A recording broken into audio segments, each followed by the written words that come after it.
நினைச்சு கூட பார்க்க முடியாத ஒரு சோகம்ங்க. குடும்பத்தோட ஜாலியா டூர் போயிட்டு இப்படி ஒரு நிலைமையில திரும்பி வருவாங்கன்னு யாருமே எதிர்பார்த்திருக்க மாட்டாங்க.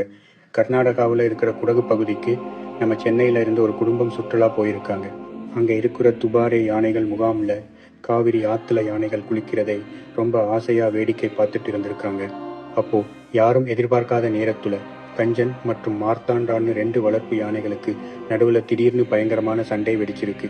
அந்த சண்டையில ஒரு யானை நிலை தடுமாறி கீழே விழுந்தப்போ பக்கத்துல நின்று வேடிக்கை பார்த்த 33 வயசான ஜினு என்ற சென்னை பெண் அந்த யானைக்கு அடியில மாட்டி உடல் நசுங்கி சம்பவ இடத்திலேயே பரிதாபமா இருந்துட்டாங்க. 6 வயசு சின்ன குழந்தையை கையில வச்சுக்கிட்டு அந்த பெண்ணோட கணவர் அலறி அடிச்சு துடிச்சும் அந்த பெண்ணை காப்பாற்ற முடியல.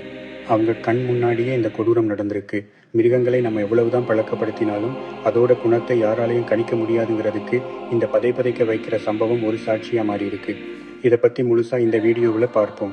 லாங் பிராம்பட் ஸ்கிரிப்ட் சென்னையில் இருக்கிற பல்லாவரம் பகுதியில் வசிக்கிற ஒரு சாதாரண குடும்பம் தங்களோட விடுமுறையை ஜாலியாக கழிக்கணும்னு ஆசைப்பட்டு கர்நாடகா மாநிலத்துக்கு சுற்றுலா போயிருக்காங்க. கணவன், மனைவி மற்றும் அவங்களோட 6 வயசு பெண் குழந்தைன்னு 3 பேரும் ரொம்ப ஆசையாக தான் கிளம்பி போயிருக்காங்க. கர்நாடகாவில் இருக்கிற குடகு மாவட்டத்தில் இருக்கிற துபாரே யானைகள் முகாம் ரொம்பவே பிரபலமான ஒரு சுற்றுலா இடம். அங்கே வர்ற மக்கள் எல்லாரும் யானைகள் குளிக்கிறது, அதுங்க விளையாடுறது எல்லாத்தையும் ரொம்ப பக்கத்தில் நின்று ரசிப்பாங்க. இந்த குடும்பமும் அதே மாதிரி அங்கே இருக்கிற காவிரி ஆற்றுல யானைகள் குளிச்சுட்டு இருக்கிற அழகை ரொம்ப ஆசையாக வேடிக்கை பார்த்துட்டு இருந்திருக்காங்க. அங்கே இருக்கிற யானைகளை பாகன்கள் தான் ஆற்றுல இறக்கி குளிப்பாட்டிட்டு இருந்திருக்காங்க. அப்போ மார்த்தாண்டாங்கிற யானை ஆற்றுல இறங்கும்போது எதிர்பாராத விதமா அங்கே இருந்த கஞ்சன்கிற இன்னொரு யானை மேலே மோதி இருக்கு. இதனால கோபமடைந்த கஞ்சன் யானை திடீர்னு மார்த்தாண்டா யானையை பயங்கரமா தாக்க ஆரம்பிச்சிருக்கு. 2 பிரம்மாண்டமான யானைகளும் தும்பிக்கையால மோதி ஆக்ரோஷமா சண்டை போட ஆரம்பிச்சதை பார்த்ததும் அங்க சுத்தி நின்று வேடிக்கை பார்த்த மற்ற சுற்றுலா பயணிகள் எல்லாரும் பயந்து போய் அலறி அடிச்சுக்கிட்டு 4 பக்கமும் சிதறி ஓடி இருக்காங்க. ஆனா துரதிருஷ்டவசமா இந்த சென்னை பெண் அந்த யானைகளோட சண்டைக்கு நடுவுல மாட்டிட்டாங்க. 2 யானைகளும் பயங்கரமா முட்டிக்கிட்டப்போ நிலை தடுமாறிய மார்த்தாண்டா யானை திடீர்னு செறிஞ்சு கீழே விழுந்திருக்கு. அப்படி அது விழும்போது துரதிருஷ்டவசமா அந்த பெண் மேலேயே விழுந்துடுச்சு. பிரம்மாண்டமான யானையோட உடம்புக்கு அடியில அந்த பெண் முழுசா நசுங்கிட்டாங்க. பக்கத்துலேயே நின்றுட்டு இருந்த அவங்களோட கணவர் தன்னோட 6 வயசு குழந்தையை கையில வச்சுக்கிட்டு கத்தி கூச்சல் போட்டு எல்லாரையும் உதவிக்கு கூப்பிட்டு இருக்காங்க.